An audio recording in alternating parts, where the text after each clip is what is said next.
Bonjour, vous êtes en compagnie de Daniel pour l'émission Fenêtre sur soi.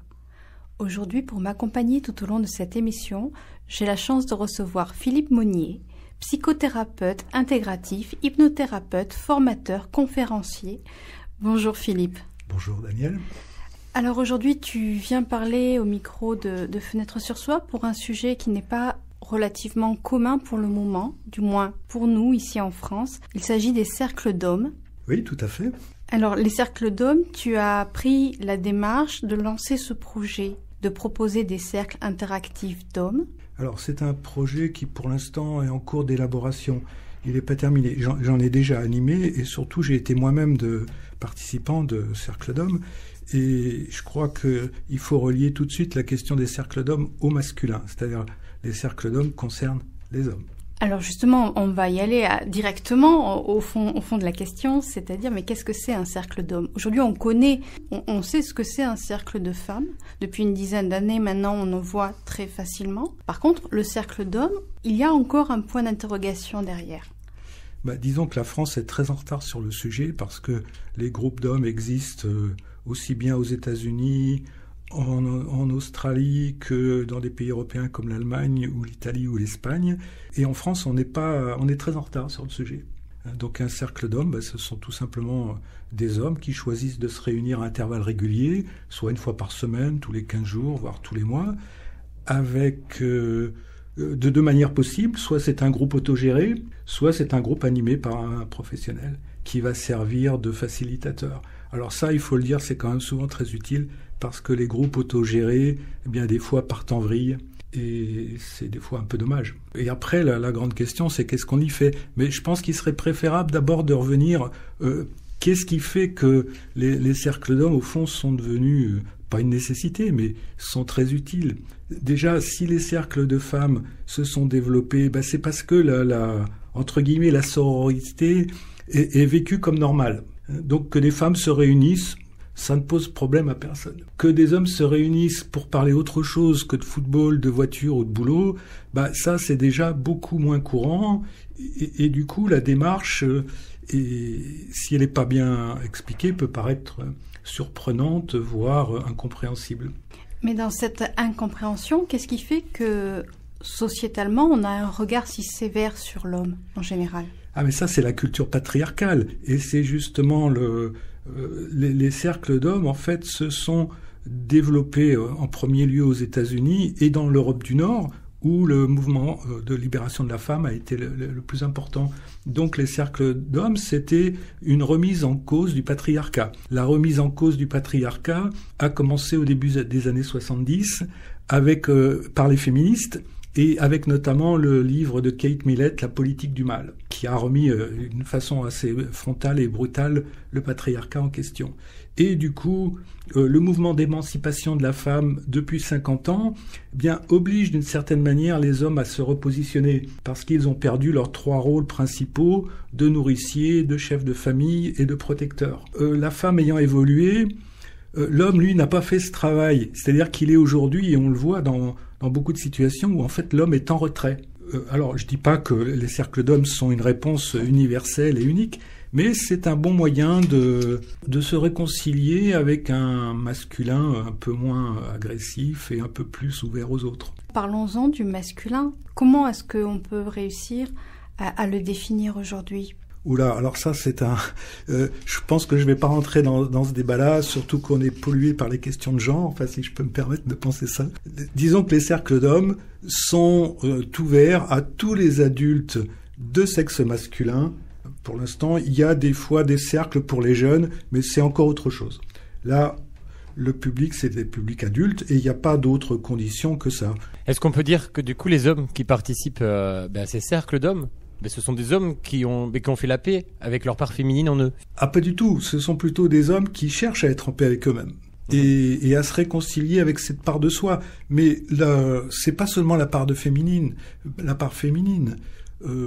Ça, je pense qu'il faut sortir aussi de ce discours-là où il faudrait que l'homme développe sa part féminine. Non, c'est être dans son être, que l'homme soit dans son être authentique. Et être authentique, ça veut dire, comme le sont les femmes, plus ouvertes à l'expression des émotions. Et justement, là, la question qui me vient, c'est dans cette dimension d'authenticité, est-ce que, encore une fois, on n'en demande pas trop à l'homme en tant que masculin pour qu'il puisse arriver à s'y retrouver? Je ne crois pas que c'est qu'on en demande trop à l'homme, c'est qu'il y a plutôt un besoin de repositionnement, c'est-à-dire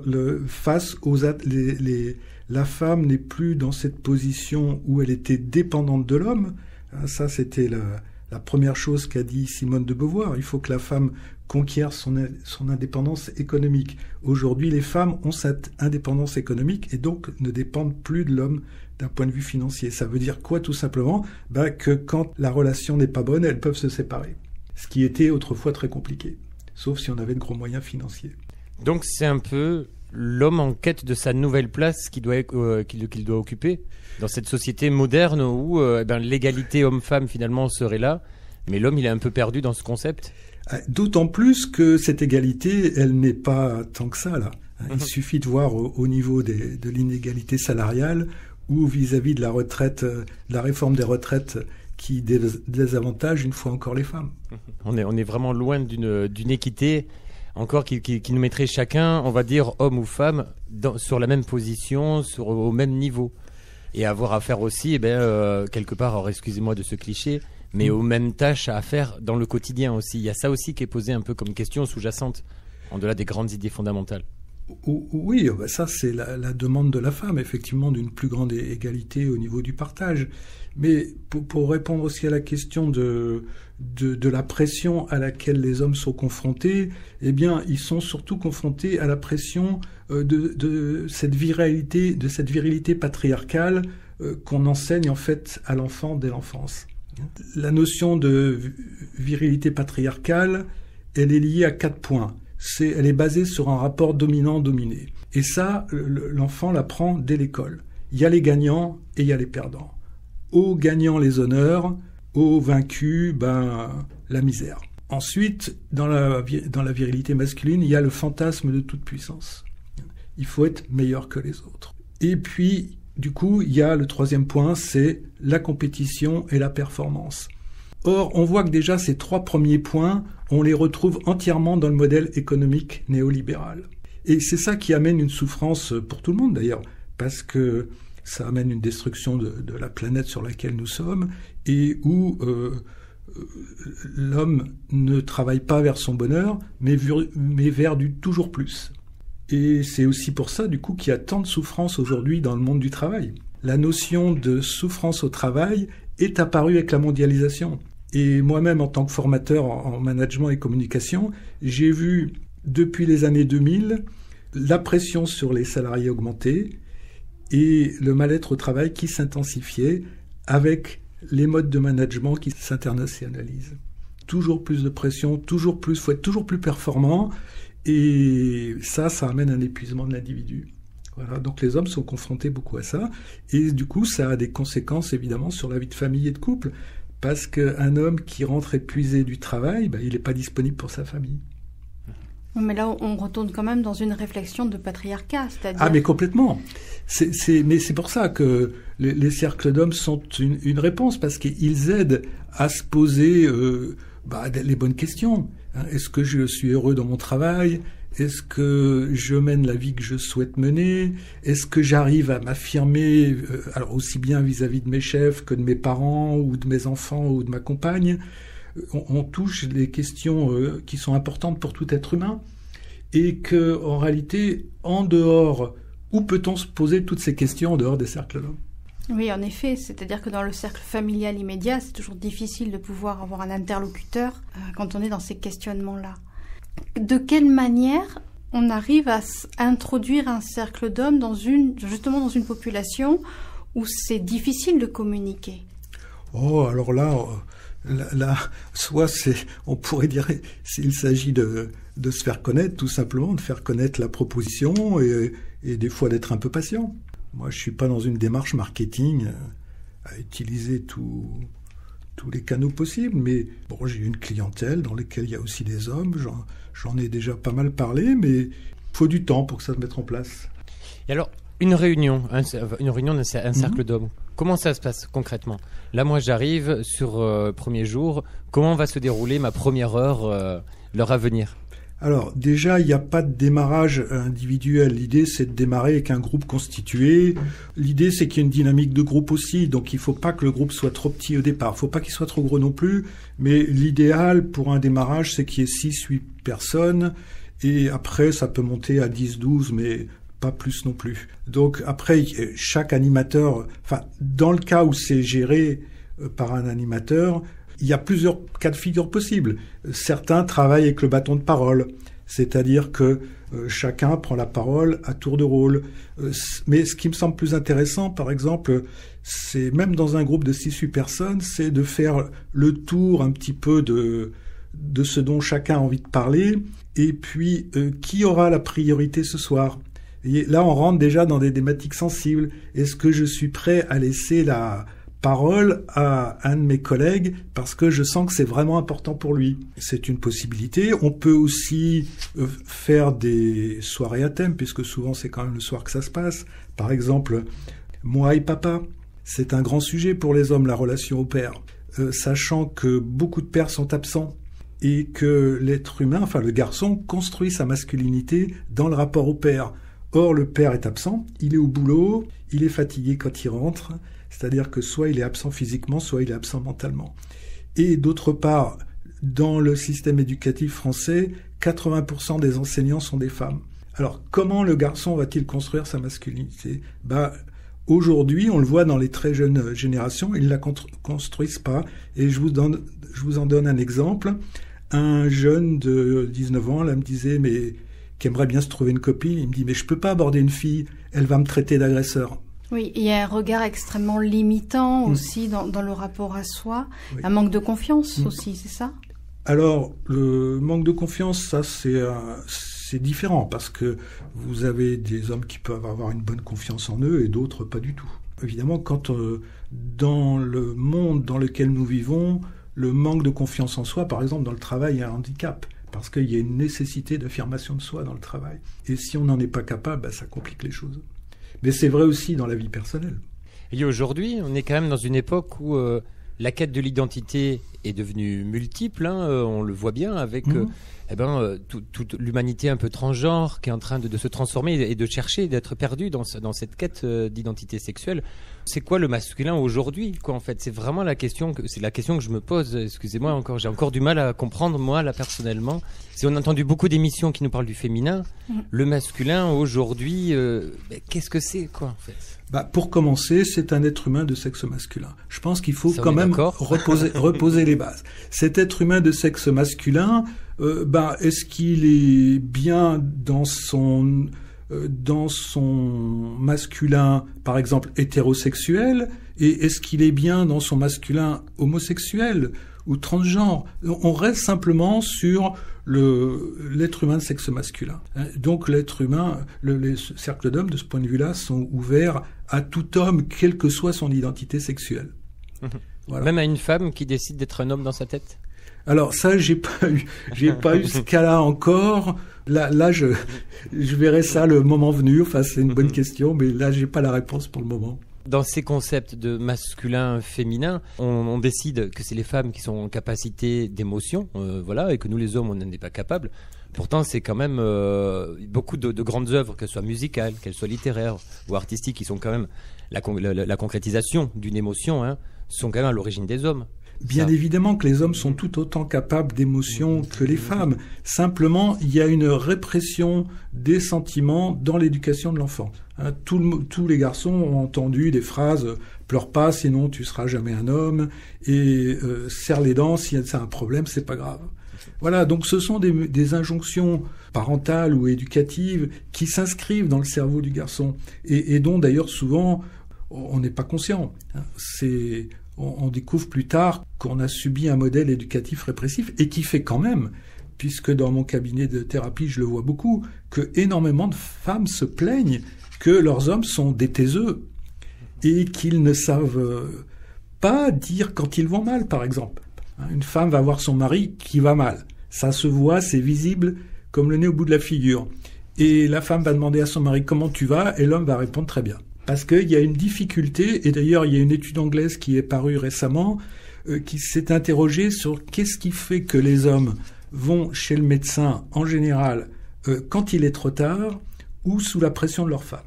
Eh bien la réponse est qu'il y a une peur d'avouer sa faiblesse. Donc le modèle patriarcal qui, quand je l'explique, peut des fois paraître excessif, non, il est encore bien là. Oui, il est présent. Il est encore tout à fait présent et il nous imprègne sans que nous, les hommes, nous en soyons vraiment conscients. Alors, on a un fonctionnement, et le fonctionnement du garçon, quand même, c'est on lui apprend à faire. La femme, elle est dans l'être, c'est-à-dire elle peut exprimer ses émotions, pleurer, jouer, etc. Non, l'homme, il n'a pas le droit de rêver, faut qu'il fasse, faut qu'il agisse. Et du coup, c'est une source aussi de difficultés dans le couple, par exemple, où la femme, des fois, aimerait simplement une présence attentive, où la femme explique un problème, et l'homme va tout de suite chercher une solution, parce qu'il faut qu'il soit dans le faire, au lieu de l'écouter simplement, ce qui suffirait à la femme. Et c'est pour ça que dans les cercles d'hommes, on peut, à partir d'exemples très, très concrets, comment ça se passe dans mon couple ou au travail, comment on peut voir ce qui va bien, puis ce qui serait bon de changer.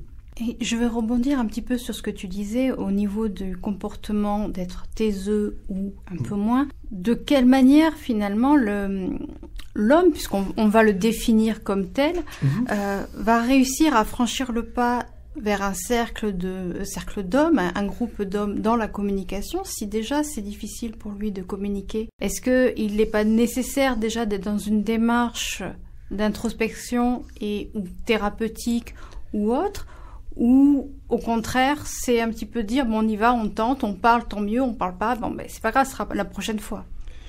Alors, il y a plusieurs réponses à ça. Si je prends mon cas personnel, comment ai-je découvert les cercles d'hommes? Un jour, j'étais à Berlin dans une conférence animée par un psychologue qui n'était pas très intéressante, et tout d'un coup, il a parlé de cercle d'hommes. C'est un concept dont je n'avais jamais entendu parler, et je ne sais pas pourquoi, ça a résonné en moi.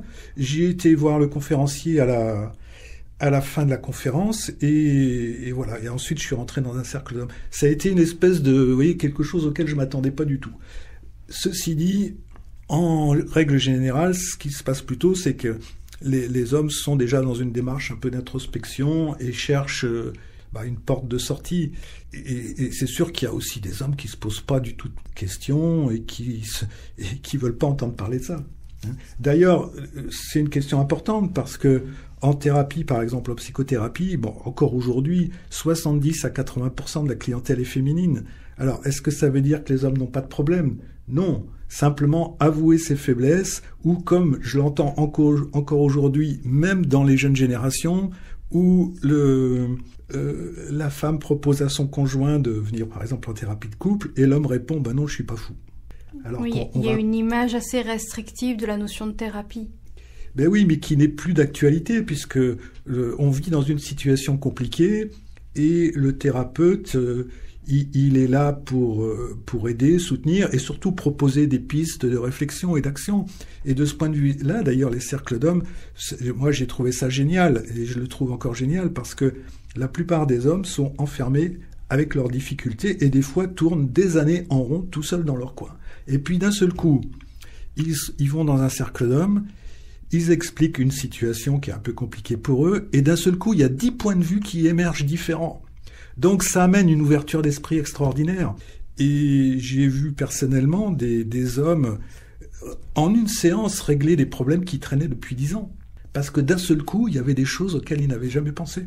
Alors, dans les cercles d'hommes, ce qui est important de dire, c'est que on n'est pas dans le conseil, on est dans l'écoute, et puis le partage du ressenti. C'est-à-dire que, par exemple, quelqu'un va s'exprimer, on va pas dire ensuite « Ah, tu devrais faire ci ou tu devrais faire ça ». Non, on va dire « Voilà ce que ça me fait de t'avoir entendu ». Et ça, du coup, aussi, c'est très riche parce que on est dans un apprentissage de l'écoute de l'autre et aussi, en même temps, un apprentissage de l'écoute de soi. Et ça, c'est magique.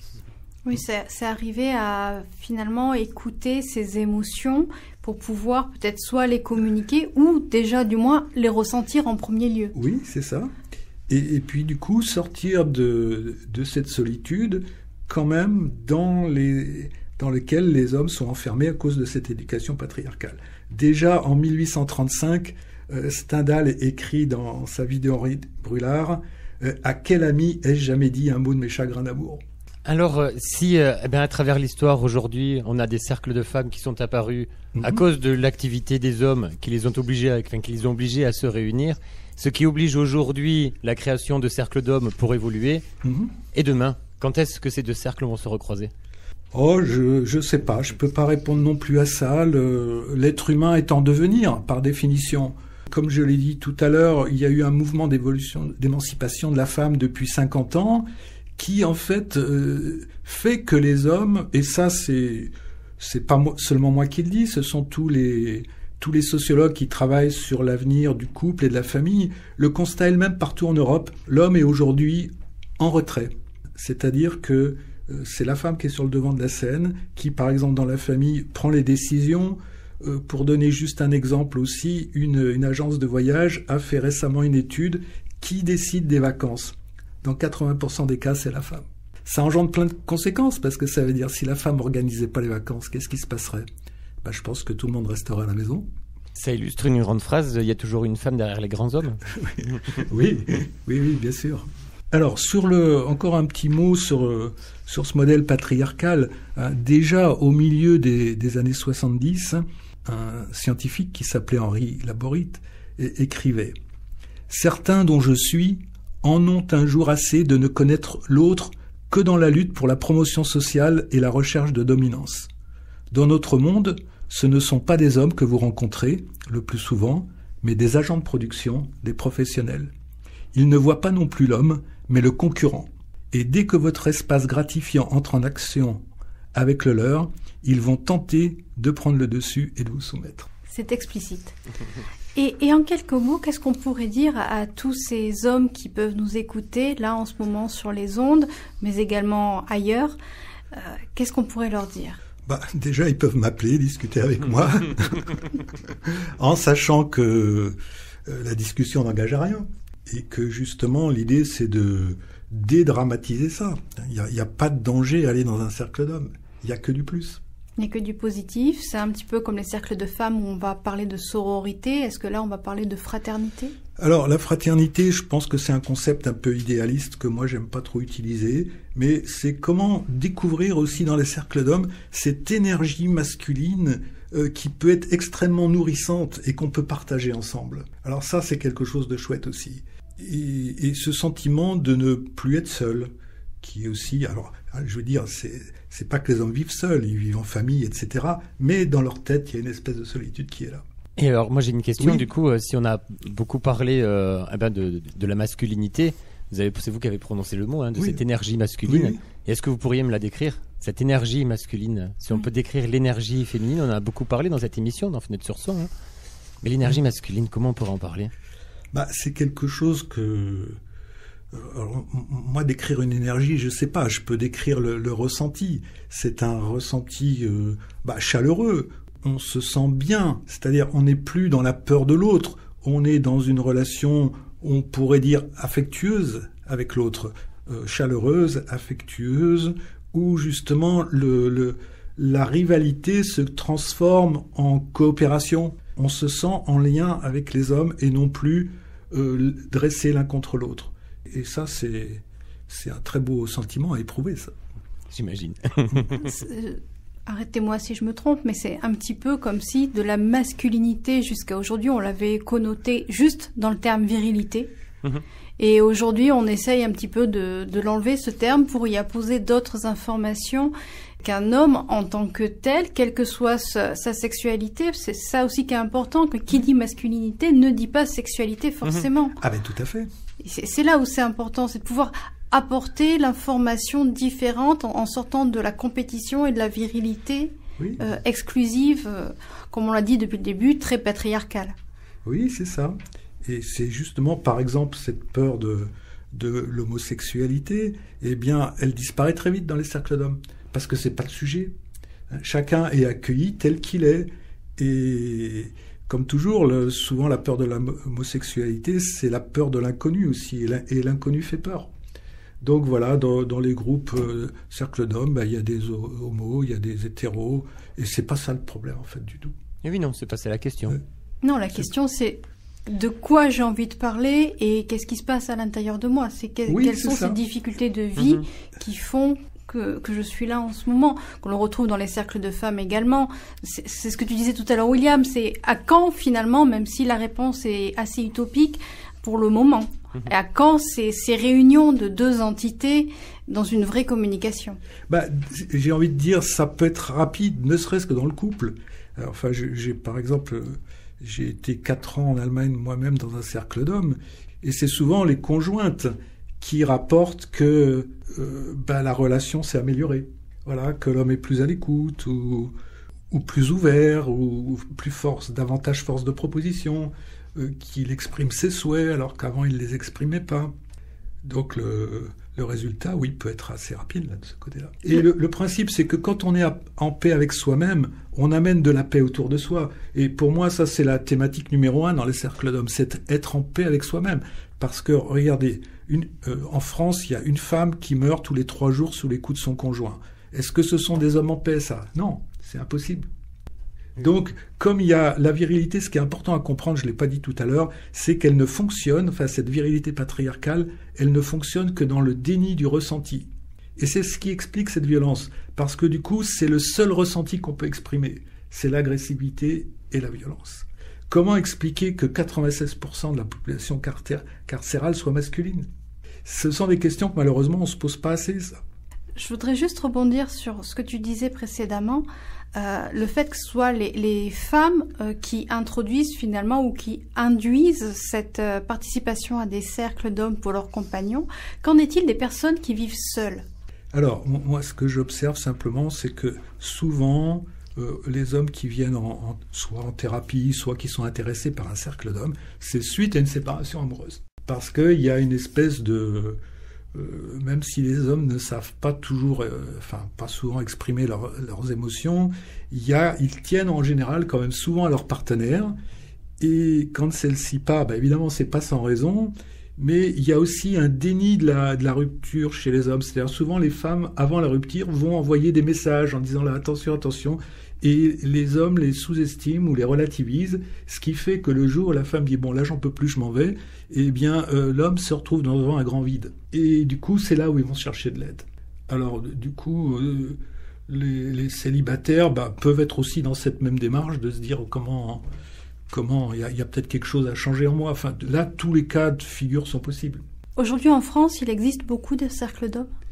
Alors, on est sous-développé. Par exemple, en Allemagne, où j'ai vécu, vous avez un cercle d'hommes dans chaque ville, au minimum. Dans une ville comme Berlin, il y en a je ne sais pas combien. Et c'est vrai dans d'autres pays aussi.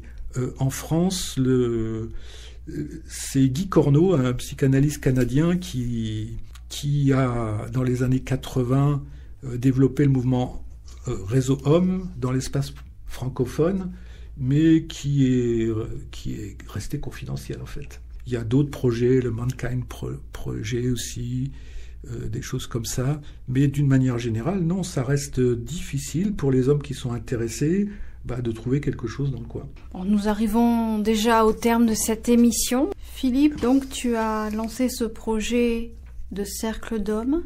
Aujourd'hui, est-ce qu'il y a des dates un petit peu à mettre en avant? Non, pour l'instant, l'idée, c'est comme des graines, c'est semé. Les hommes intéressés peuvent m'appeler, on discute, et puis quand il y aura un petit groupe suffisant, ça démarrera. Un grand merci, Philippe Monnier, d'avoir participé à cette émission et de nous avoir ainsi parlé de cercle d'hommes, sujet encore peu ou mal connu. Un grand merci à William pour toutes ses interventions. Merci. Avec plaisir, merci à toi. C'était Daniel, en compagnie de Philippe Monnier et de William. Je vous souhaite à tous du soleil dans votre cœur et des sourires dans votre tête. À très vite. Merci.